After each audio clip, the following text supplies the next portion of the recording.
Architect here with another episode of Is It Worth It? Now, today we're specifically, I don't know what that was. Today we're going to specifically be discussing the Galaxy Chromebook. Not the Galaxy Chromebook 2, not the Galaxy Chromebook Go or Pro or whatever. The original OG Galaxy Chromebook that was released, I believe, in 2020. With it coming out in 2020, that kind of begs the question of whether or not it's still worth it to purchase one today.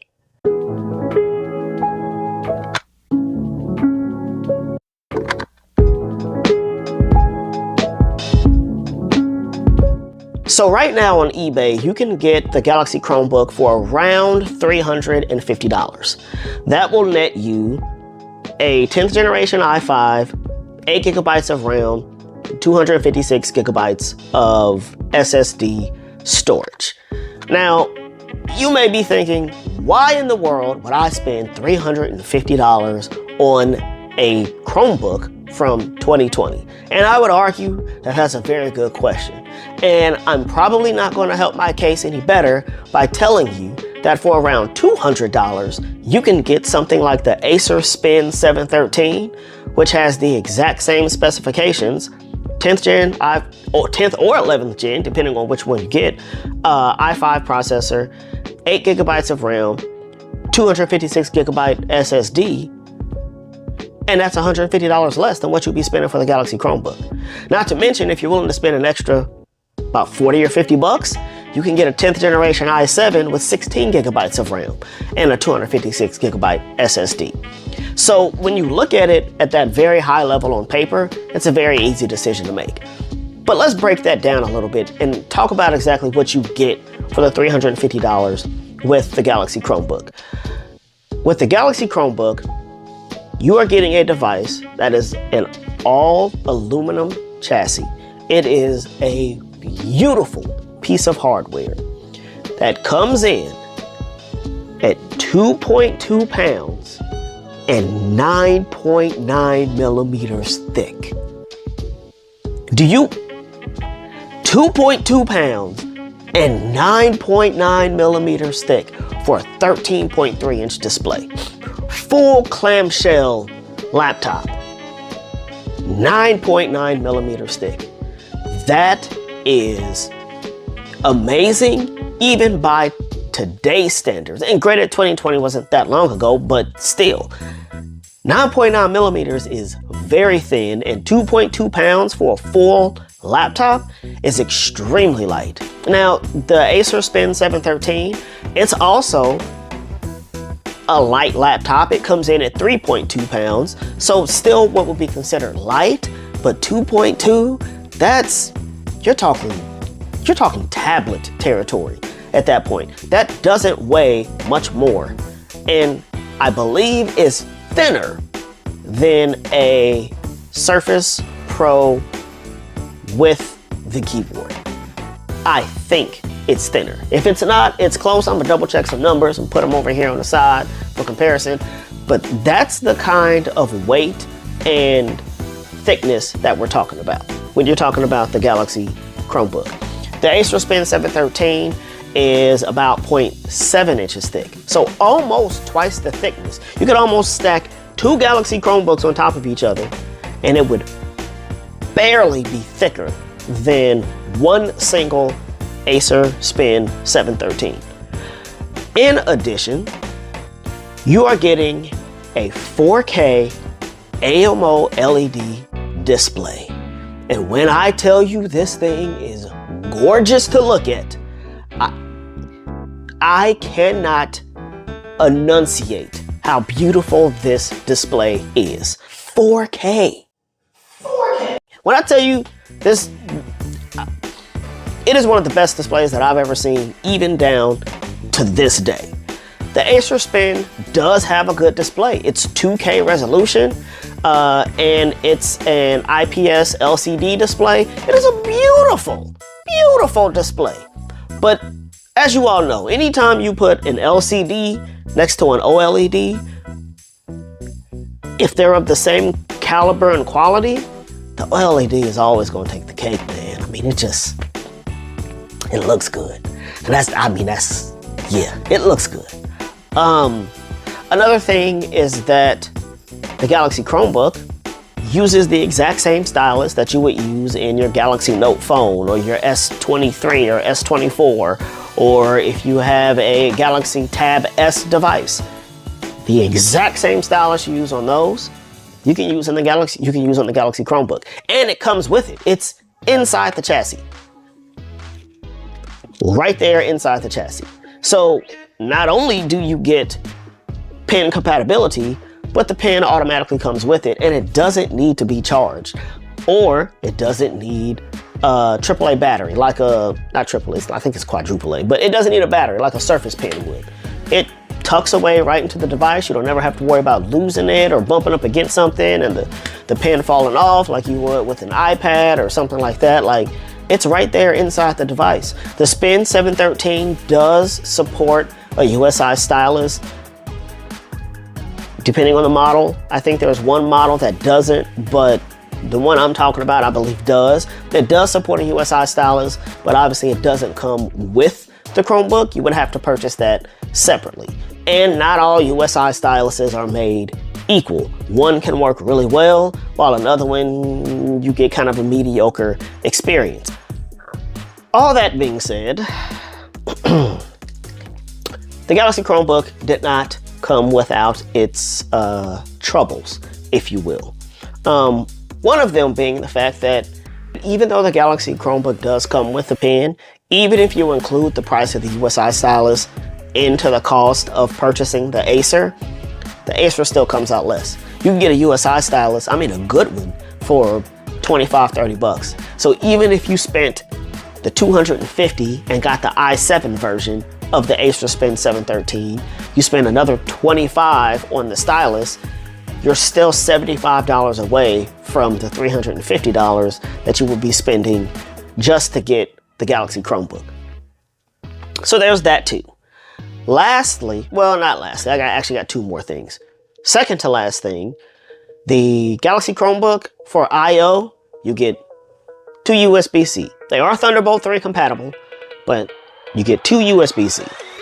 On the Acer, you get two USB-C, plus a full-size HDMI, plus a full-size USB 3.1 port. So you have much more I/O capability with the Acer Spin 713. And both of these devices charge via USB-C. In the Acer Spin 713, you plug in the USB-C, no big deal. I still have a full-size HDMI out, I still have a full-size USB 3.1 port, and I still have another USB-C port. With the Samsung, you plug in one USB-C port and you're like, well, there it is. I got one more USB-C port left. Which kind of goes right into the next issue, probably the biggest issue. Battery life. When you make a device that thin, that light, you gotta cut something. And the battery definitely got cut. You're talking about a relatively small battery trying to push a 4K OLED display. That can suck some juice. Now, in recent times, I say about a year or so after they released the Galaxy Chromebook, Chrome OS itself got a series of updates over the course of that year that have improved the battery life of the Galaxy Chromebook significantly. When it first came out, legitimately, I had one. Legitimately, 4-5 hours if you're lucky of usage. Legitimately. The battery life sucked. By the time they finished all the updates, you were up to about 6 to 7 hours of battery life. You could probably eke 8 hours out if you were being very conservative on what you were doing, but 6 to 7 hours was about all you were getting. Now, if this were a regular Windows laptop, 6 to 7 hours would not be considered bad battery life. But it's not. It's a Chromebook. And Chromebooks are known for having good battery life because they run so light as an operating system. The Acer Spin 713 even with an i7 and 16 gigabytes of RAM, you're still talking, people say that they get regularly 8 to 9 hours of usage, that they can even squeeze out 10, again, if they're using it conservatively. And that is honestly low battery life for what you would consider a Chromebook to be. My kids have Chromebooks for their school. I promise they can go like 2 or 3 days without having to charge those things. They're low powered. They don't have i-series processors in them. I think they use like Celeron processors or something, but still, like, that's what you think of when you think of a Chromebook. So not that the Acer has amazing battery life and the Galaxy Chromebook is terrible, but it is about 25% worse, and that is a number worth noting down. So all of that said, okay, $350 for a Galaxy Chromebook, honestly, is still worth the money in 2024. Try to find a laptop today that is all metal body, 2.2 pounds, 9.9 millimeters thick, turns into a tablet, and even has the pen with the laptop built into it. Show me one that you can purchase today for less than $350. I'll wait. I think about the closest that you're going to get to those kind of specifications would be the Pixelbook that came out. It was relatively thin. I want to say the Pixelbook was like 2.4 pounds or something like that. It was thin and it was light. It did not have an all metal body. It was actually a plastic metal weird glass combination thing. It was weird. I loved it, but while it did support a stylus, the stylus didn't come with it. It was actually fairly expensive. I want to say it was like 60 or 70 bucks. Now you can use a different stylus on it, but still, that's not the point. The point is it didn't come with it, and you had nowhere to store the stylus after you purchased it.